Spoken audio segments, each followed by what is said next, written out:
Shalom Bapak Ibu sekalian, mengakhiri tahun ini mari kita naikkan syukur buat pemeliharaan dan kesetiaan Tuhan sepanjang tahun ini.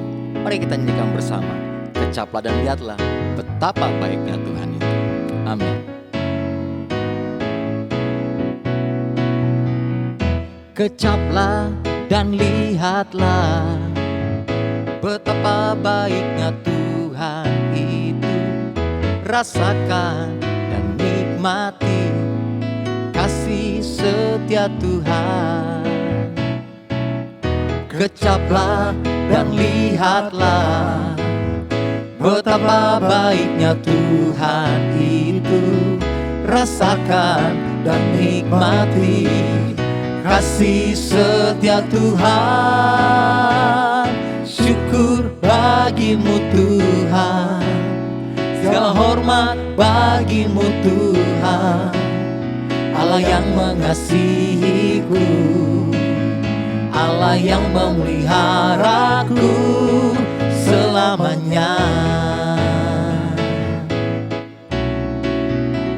Kau sungguh baik bagi setiap kami Tuhan. Kecaplah dan lihatlah betapa baiknya Tuhan itu. Rasakan dan nikmati kasih setia Tuhan. Kecaplah dan lihatlah betapa baiknya Tuhan itu. Rasakan dan nikmati kasih setia Tuhan. Kasih setia Tuhan. Syukur bagimu Tuhan, segala hormat bagimu Tuhan, Allah yang mengasihiku, Allah yang memeliharaku. Syukur bagimu Tuhan, segala hormat bagimu Tuhan, Allah yang mengasihiku, Allah yang memeliharaku. Syukur bagimu Tuhan, segala hormat bagimu Tuhan, Allah yang mengasihiku, Allah yang memeliharaku. Syukur bagimu Tuhan, segala hormat bagimu Tuhan, Allah yang mengasihiku, Allah yang memelihara, Allah yang mengasihi, Allah yang mengasihiku, Allah yang memelihara, Allah yang mengasihi, Allah yang mengasihiku, Allah yang memeliharaku selamanya.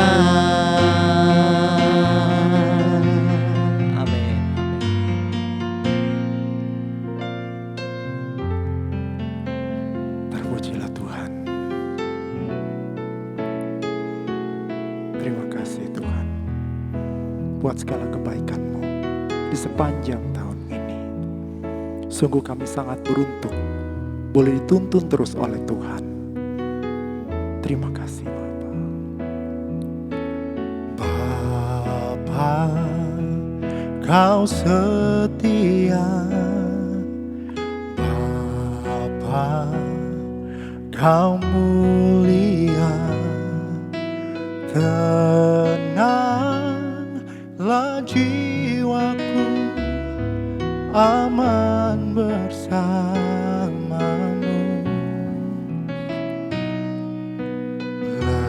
Lebih dari harta, Kaulah segalanya. Tenanglah jiwaku, alam hadirat-Mu. Kau tunjukkan kasih setiamu, Kau menyediakan yang ku perlu. Kau Kau setia, Kau mulia, dulu, sekarang, dan selamanya. Kau tunjukkan kasih setiamu, Kau menyediakan yang ku perlu. Kau setia, Kau mulia, Bapa, Kau setia.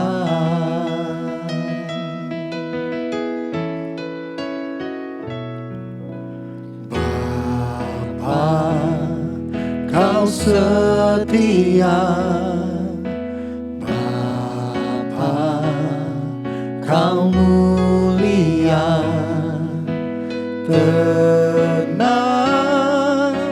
jiwaku, aman bersamamu.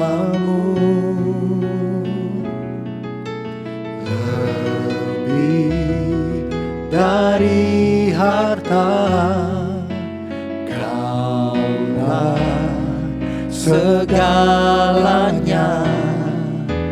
Tenanglah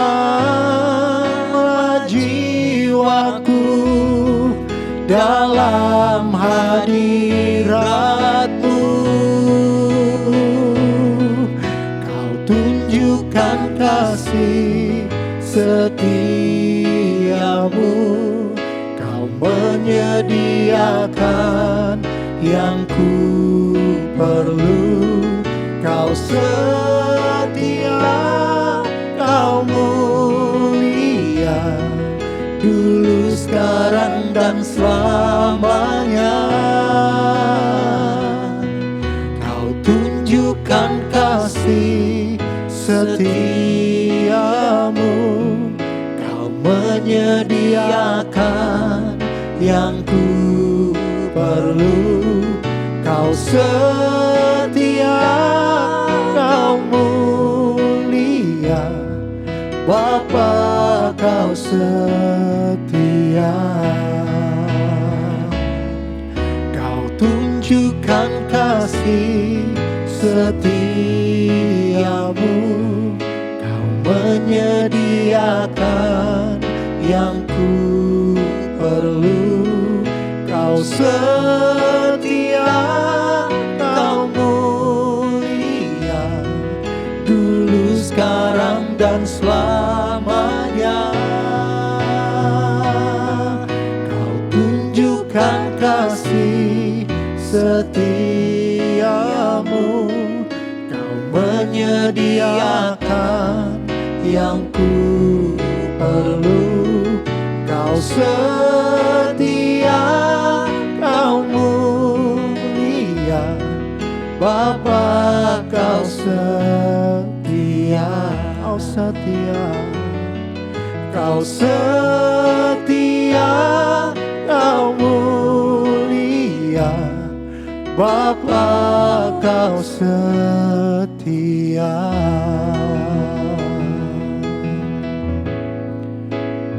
Kau sungguh setia, Tuhan, di dalam hidup kami. Tuhan yang menyertai kami di tahun ini. Tuhan, kami boleh menyelesaikan tahun ini dengan baik dalam tuntunan-Mu, Tuhan, di dalam jalan-Mu, Tuhan. Segala penyertaan-Mu dalam hidupku selalu sempurna. Haleluya. Terima kasih, Tuhan. Sungguh kami sangat bersyukur buat segala tuntunan-Mu, Tuhan. Haleluya. Terima kasih, Tuhan. Oh, haleluya.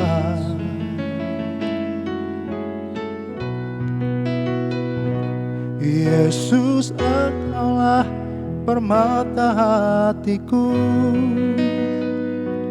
Dunia tak dapat menggantikan-Mu. kemuliaan-Mu tercurah bagiku, menjadikanku indah dan semakin indah bagimu.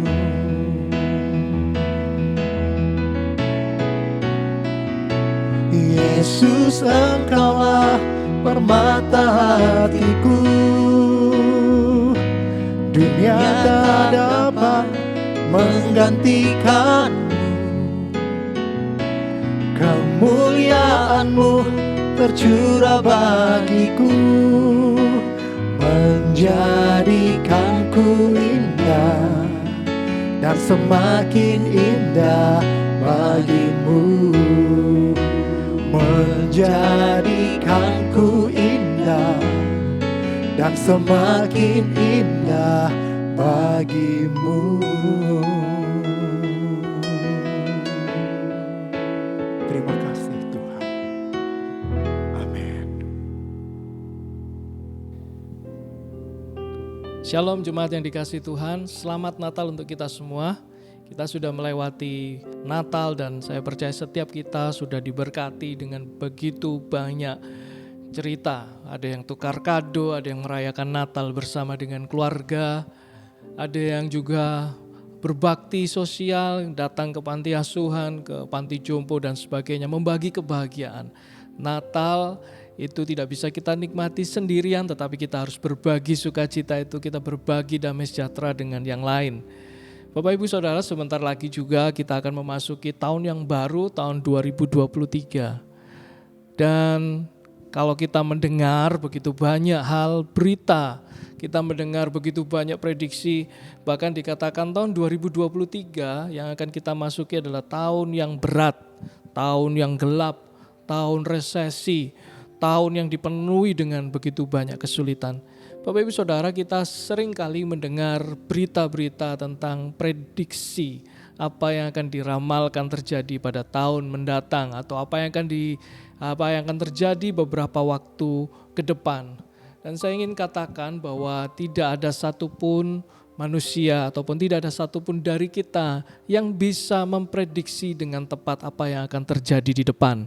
Karena hari depan adalah misteri, hari depan adalah penuh misteri. Kita tidak tahu, bahkan kita tidak mengerti apa yang akan terjadi 5 menit ke depan, kita tidak tahu.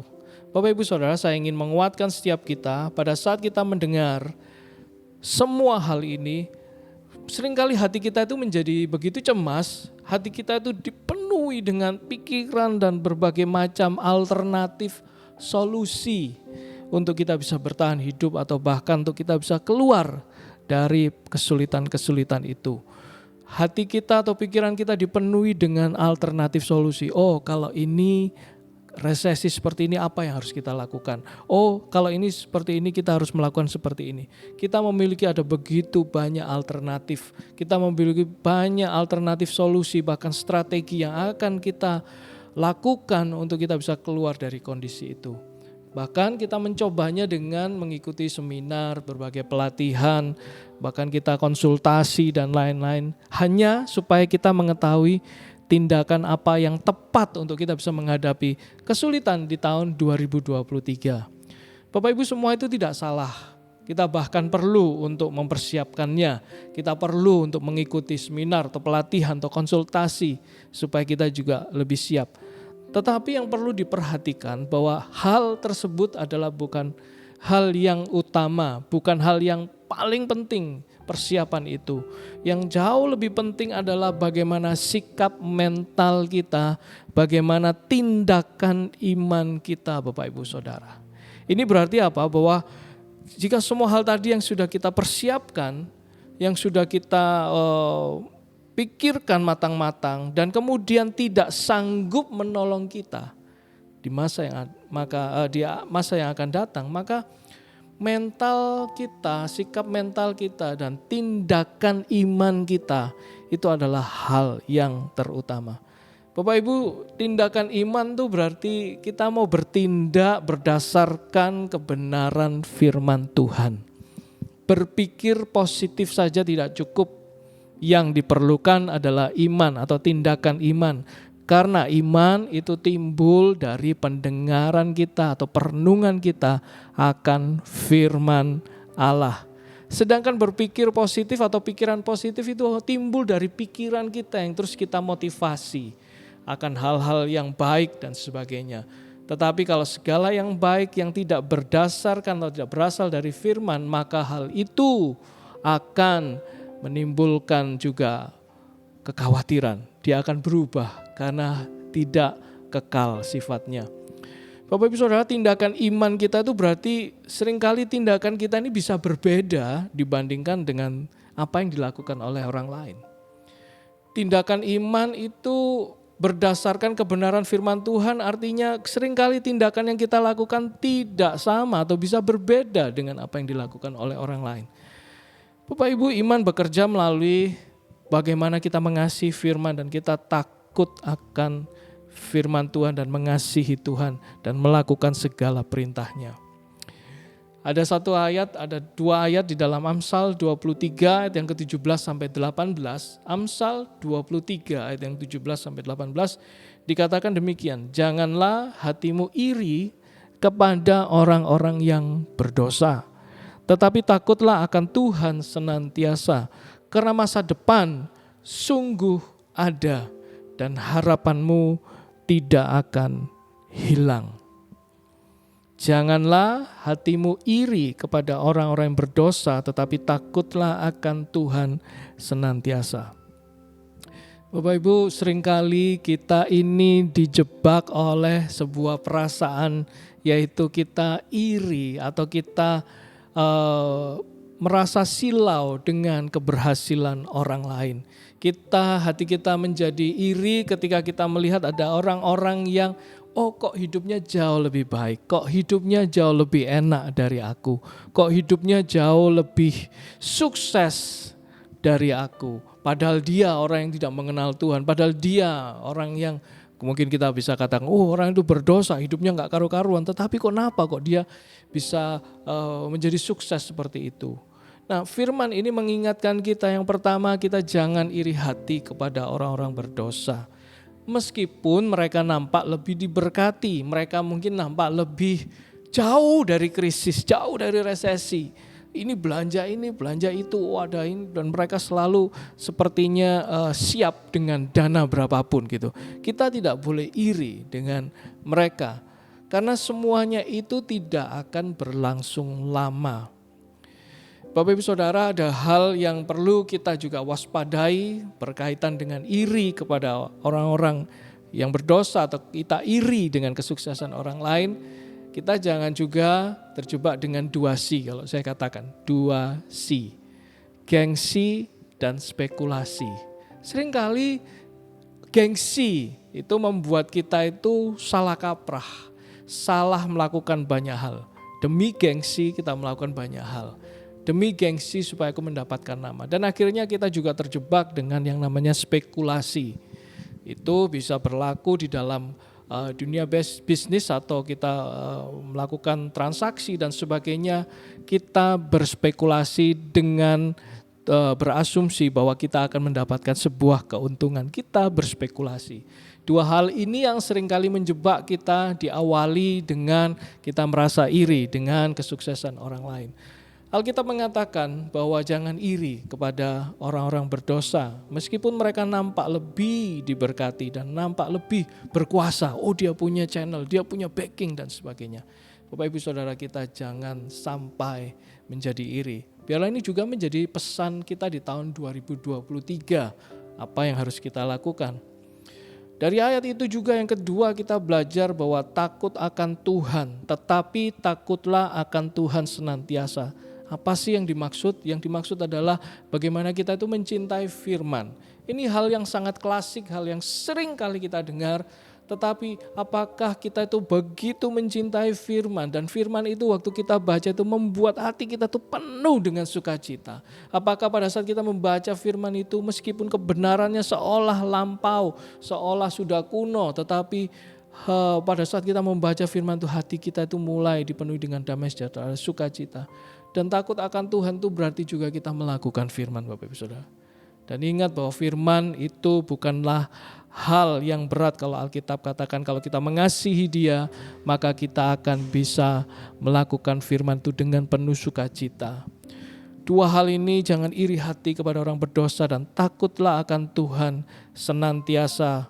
Dan kenapa? Karena alasannya adalah karena masa depanmu sungguh ada dan harapanmu tidak akan hilang. Kalau boleh saya katakan dengan bahasa saya, karena masa depanmu adalah masa depan cerah. Ya. Masa depan cerah, harapanmu tidak akan hilang. Kita selalu punya pengharapan di tengah kesulitan yang akan kita hadapi di tahun yang mendatang, di tahun 2023. Ingat bahwa kita tetap punya pengharapan karena masa depan kita adalah masa depan yang cerah.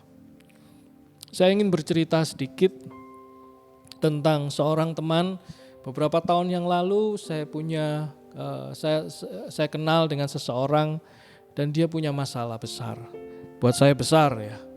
Kemudian dia bercerita pada waktu itu ya, beberapa tahun lalu. Dia terkena masalah sehingga menyebabkan hutangnya itu sangat besar. Dan hutangnya ini sebagian besar ada di kartu kredit dan bisa mencapai ratusan juta rupiah, Bapak Ibu Saudara. Dia dikejar oleh debt collector, keluarganya diteror dan sebagainya, membuat dia di dalam keadaan yang putus asa, di dalam keadaan yang sangat tertekan karena gaji yang diterima, penghasilan yang diterima tidak sanggup untuk bisa melunasi hutang-hutangnya. Itu masih sepersekian dari hutang-hutang yang dimiliki.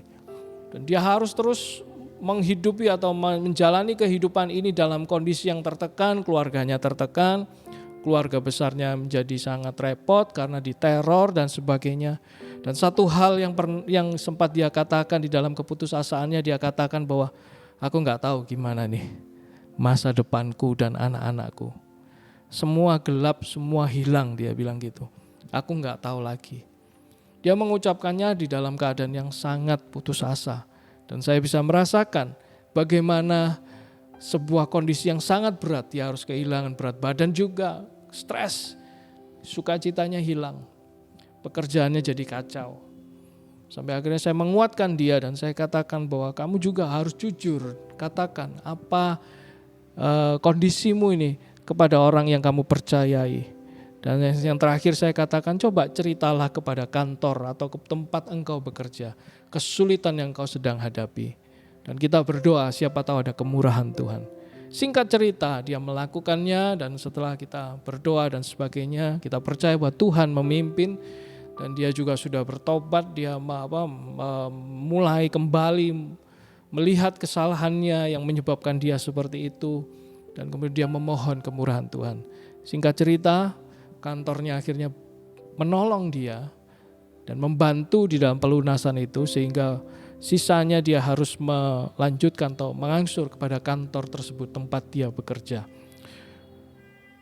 Masa depannya dipulihkan dan sampai hari ini saya melihat bagaimana kehidupannya itu menjadi kehidupan yang menjadi berkat bagi banyak orang. Keuangannya dipulihkan, bahkan dia bisa mulai kembali menabung dan kemudian dia bisa menyekolahkan anak-anaknya, bahkan dia membantu beberapa orang dan sebagainya. Dari sebuah kehidupan yang dia katakan bahwa aku tidak punya masa depan, kondisiku ini gelap, aku tidak sanggup. Tetapi lewat campur tangan Tuhan, satu persatu dia bisa membereskan masalah. Dan hari ini yang saya tahu bahwa semua hutangnya sudah lunas, terbayar. Semua sudah beres, tidak ada tanggungan, sukacitanya dikembalikan, masa depannya sungguh ada. Bapak Ibu Saudara, apapun yang sedang kita alami hari-hari ini, bahkan prediksi di tahun 2023 adalah tahun yang sulit, tahun yang kelam, tahun yang gelap, resesi. Saya mau katakan, semua mungkin bisa terjadi, tetapi sikap mental kita dan tindakan iman kita itu yang akan mengubah keadaan kita. Amsal 23 ayat yang ke-17 dan 18 saya bacakan sekali lagi. Janganlah hatimu iri kepada orang-orang berdosa, tetapi takutlah akan Tuhan senantiasa, karena masa depan sungguh ada dan harapanmu tidak akan hilang. Biarlah tahun 2023 menjadi masa depan yang cerah untuk setiap kita. Mari kita berdoa. Tuhan, kami bersyukur kalau hari ini Engkau mengingatkan kami kembali, pagi hari ini atau siang hari ini, bahkan malam hari ini ketika kami mendengar, kami melihat tayangan ini ya Tuhan. Biarlah hati kami dipenuhi dengan damai sejahtera. Jauhkan kami dari segala ketakutan, karena kami tahu Tuhan bahwa masa depan kami sungguh ada dan harapan kami tidak akan hilang. Tuhan, Engkau menyertai setiap anak-anak-Mu di tengah kesulitan, di dalam kondisi yang paling gelap sekalipun. Engkau adalah terang yang sejati. Kalau kami sudah memperingati Natal bahwa terang itu sudah datang. Dan biarlah terang itu juga ada bersama dengan kami. Sampai kami memasuki tahun yang baru, tahun 2023. Di tengah kegelapan, terang itu ada. Itu membuat kami bisa berjalan dan melihat jalan itu dengan jelas. Engkau memberkati setiap jemaat, setiap anak-anak-Mu yang saat ini mendengarkan, yang saat ini melihat tayangan ini. Kiranya Tuhan sendiri yang memulihkan dan memberkati kehidupan mereka. Terima kasih Tuhan, di dalam nama Tuhan Yesus kami berdoa. Amin. Amin.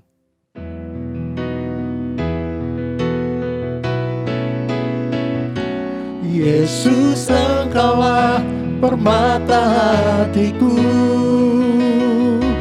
Dunia tak dapat menggantikanmu. Kemuliaan-Mu tercurah bagiku, menjadikanku indah dan semakin indah bagimu.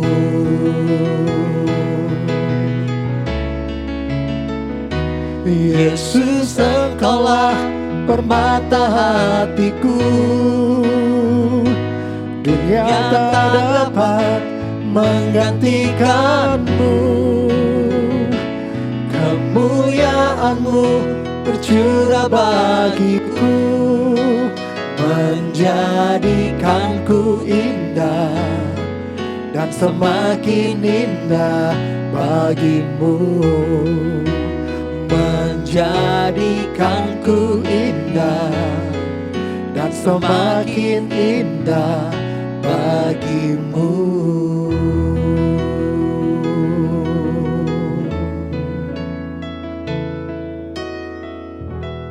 Haleluya. Kami dari tim Secret Place mengucapkan Selamat tahun baru 2023. Tanpa terasa 2022 akan segera berakhir, tapi ingatlah dan percaya pemeliharaan Tuhan yang luar biasa akan selalu menyertai setiap kita sepanjang tahun 2023. Selamat Amin. tahun baru. Tuhan Yesus Amin, memberkati. amin. Happy New Bye. Sampai jumpa. God bless God bless you all. you.